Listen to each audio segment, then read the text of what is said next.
nuclear energy. It's been off the table for most of the last 10, 12 years. It seems like in the last few months with my reporting, I'm hearing a lot of people in both parties saying, you know what, we got to go back and maybe a new generation of nuclear power is part of this solution. What are you hearing on that front?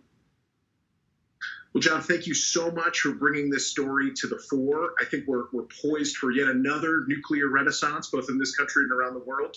You know, taking a step back, there is nothing like a global energy crisis to make nuclear look really good, right? It's the sovereign fuel. It's the sovereign technology that countries have a lot of control over when it's there and underway. It's an emissions-free technology. Here in the United States, it's half of all of our carbon-free power in the U.S., and it's one of the most reliable, resilient forms of energy that operates 24/7, 365 in all kinds of weather.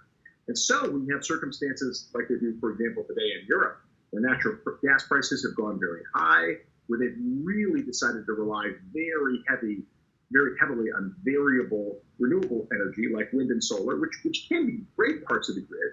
But if you rely heavily on those, you're taking a big gamble on long periods when the sun doesn't shine and the wind doesn't blow. And if you have that combined with really high natural gas prices, what they're seeing today are huge spikes in energy prices in Europe.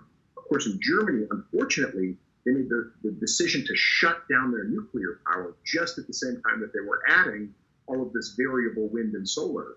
And so together, that's meant that their carbon emissions actually haven't gone down. They've admitted that they're going to miss all of the targets they've set for themselves on their climate goals, and their electricity prices are going very, very high up. Their fuel prices are going very high up. And of course, in the news today, this is pushing them into the arms of Russia and completing the Nord Stream 2 pipeline to bring Russian gas in as the backup, because they no longer have that great backup of nuclear power to supply that real baseload.